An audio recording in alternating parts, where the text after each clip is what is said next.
বাম আমলে মমতা বন্দ্যোপাধ্যায়ের আন্দোলন, পরবর্তীতে 2021 সালে মমতা বন্দ্যোপাধ্যায় ও শুভেন্দু অধিকারীর দ্বৈরথ। রাজ্য রাজনীতিতে বারে বারেই শিরোনামে উঠে এসেছে নন্দীগ্রাম। 2021 সালের বিধানসভা নির্বাচনে নন্দীগ্রামে বিজেপি জয়ী হলেও পরবর্তীতে বারে বারেই সেখানকার স্থানীয় রাজনীতিতে কড়া টক্কর দেখা গিয়েছে পদ্ম ও ঘাসফুল শিবিরের মধ্যে। একসময়ে মমতার ঘনিষ্ঠ বৃত্তে থাকা শুভেন্দু অধিকারী বিজেপিতে যোগ দেওয়ার পর থেকে নন্দীগ্রাম তথা গোটা পূর্ব মেদিনীপুরে ক্রমশ শক্তিশালী হয়েছে গেরুয়া শিবির। কিন্তু এবার সেই শুভেন্দুর গড়েই বিজেপিতে বড়সড় ভাঙন। ঘটনাকে কেন্দ্র করে রীতিমতো চাঞ্চল্য ছড়িয়েছে রাজ্য রাজনীতিতে। নন্দীগ্রামের গোকুলনগর গ্রাম পঞ্চায়েত এলাকার বিজেপি নেতা তথা বিজেপির তমলুক সাংগঠনিক জেলা কমিটির সদস্য অশোক করণ, নন্দীগ্রাম 1 নম্বর ব্লক পঞ্চায়েত সমিতির শিক্ষা কর্মাধ্যক্ষ দেবাশিস দাস সহ পদ্ম শিবিরের প্রায় 50 জন কর্মী সমর্থক দল ছাড়ার সিদ্ধান্ত নিলেন। দল ত্যাগীদের অভিযোগ, বর্তমানে নন্দীগ্রামে বিজেপির কার্যকলাপে তারা ক্ষুব্ধ। 4 বছর ধরে নন্দীগ্রামে বিজেপির কাজকর্মে তারা কার্যত বীতশ্রদ্ধ।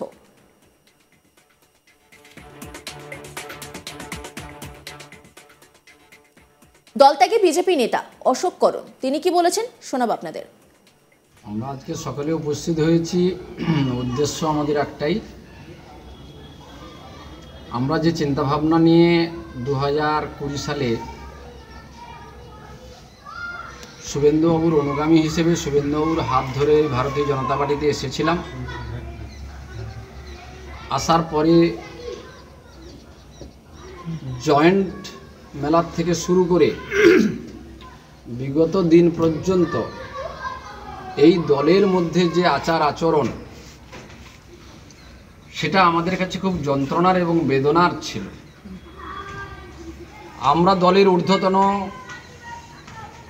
রাজনৈতিক নেতৃত্ব তদানীন্তন সময়ে নবারুণ নায়েক ছিলেন।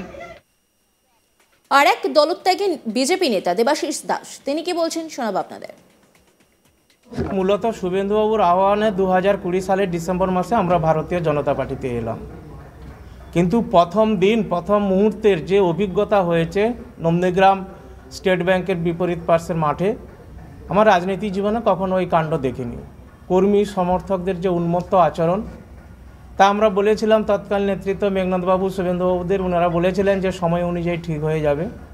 কিন্তু 2020 সালের ডিসেম্বর মাস, আজ বর্তমানে 2024 সালের ডিসেম্বর মাস শেষ হতে গেল। এই 4 বছর এই দলের কর্মী সমর্থকদের চিন্তাধারা ভাবধারার কোনো পরিবর্তন দেখেনি। পরবর্তীকালে দল আমাকে পঞ্চায়েতে টিকিট দিয়েছিল। আমি বিরোধী দলনেতা শুভেন্দু অধিকারী কি বক্তব্য শোনাবো আপনাদের। এটা আপনাকে আগে বলেছি, আমার এটাতে কোনো বিষয় না। কেউ দলে থাকবেন ছাড়বেন তার ব্যাপার, আমার বা বিজেপির কোনো ক্ষতি হবে না। গোকুলনগর অঞ্চল হিন্দু। অন্যদিকে তৃণমূল বিধায়ক অখিল গিরি তিনি কি বলেছেন শোনাবো আপনাদের। আরো অনেকেই আছেন, এখন অপেক্ষা করুন। গোকুলনগর অঞ্চল এবং বিভিন্ন অঞ্চল নন্দীগ্রাম 1 নম্বর ব্লকের অনেকে ভয়ে বসে আছে, প্রতিবাদ করতে পারছে না। একটু অপেক্ষা করুন। ভারতীয় জনতা পার্টির নেতৃত্বে যে সমস্ত পঞ্চায়েত আছে, পঞ্চায়েতও থাকবে না, এবং তারা এখানে অনেক মানুষ বুঝতে পেরেছে যে সন্ত্রাস করে ভয় দেখিয়ে শুধু খালি জাতপাতের কথা তুলে এবং খালি শুধু সাম্প্রদায়িক কথা তুলে মানুষকে উস্কাচ্ছে। এই নিয়ে রিপোর্ট তুলে ধরেছেন আমার কলিগ চন্দন সেনাপতি, দেখাবো আপনাদের।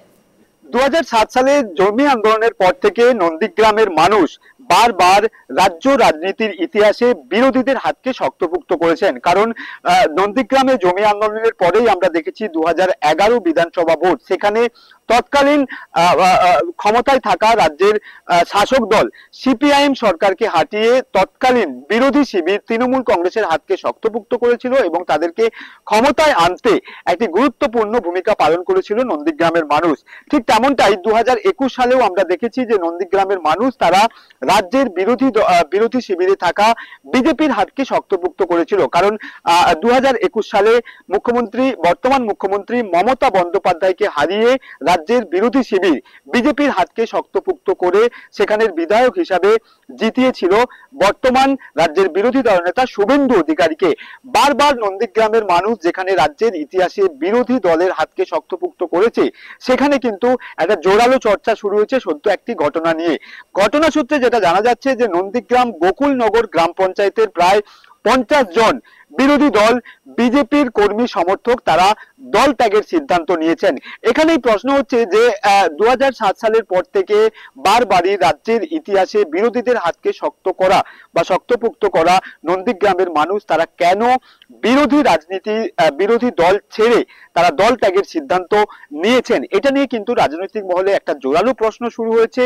যদিও কারণ স্বরূপ বা দল ত্যাগের কারণ স্বরূপ যারা দল ত্যাগী তারা যেটা জানাচ্ছেন যে নন্দীগ্রামে গোকুলনগর গ্রাম পঞ্চায়েত সহ একাধিক ক্ষেত্রে নন্দীগ্রামে যেভাবে রাজনৈতিক অস্থিরতার পরিবেশ সৃষ্টি হচ্ছে তাতে তারা অসন্তুষ্ট। শুধু তাই নয়, তারা আরো যেটা বলছেন যে নন্দীগ্রাম গ্রাম পঞ্চায়েত, যে সমস্ত গ্রাম পঞ্চায়েত বিরোধী দল বিজেপির ক্ষমতায় রয়েছে সেখানে একাধিক দুর্নীতির প্রসঙ্গ উঠে এসেছে এবং সেই সমস্ত দুর্নীতির অভিযোগ নিয়ে একাধিকবার এই সমস্ত দল ত্যাগী বিজেপি কর্মী সমর্থক তারা ঊর্ধ্বতন কর্তৃপক্ষকে জানিয়েছেন, কিন্তু ঊর্ধ্বতন কর্তৃপক্ষ সেভাবে তাদের ডাকে কোনো রকম সাড়া দেয়নি বা যে সমস্ত দুর্নীতির প্রসঙ্গ তারা তুলে ধরেছেন সেগুলো নিয়ে তারা কোনো রকম হস্তক্ষেপ করেনি।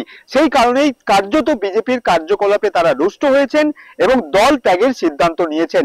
যদিও রাজ্যের বিরোধী দলনেতা শুভেন্দু অধিকারী সহ নন্দীগ্রামের বিধায়ক শুভেন্দু অধিকারী তিনি যেটা বলছেন যে এই সমস্ত বিজেপি কর্মী সমর্থক তাদের দল ছাড়ার ফলে কোন রকম রাজনৈতিক ক্ষেত্রে বিজেপির অসুবিধা হবে না বা রাজনৈতিক ক্ষেত্রে তারা কোন রকম অসুবিধায় পড়বেন না, এমনটাই কিন্তু জানিয়েছেন রাজ্যের বিরোধী দলনেতা শুভেন্দু অধিকারী। এবং এই ঘটনা নিয়ে কার্যত সরব হয়েছেন রাজ্যের তৃণমূল বা শাসক দলের নেতাকর্মীরা।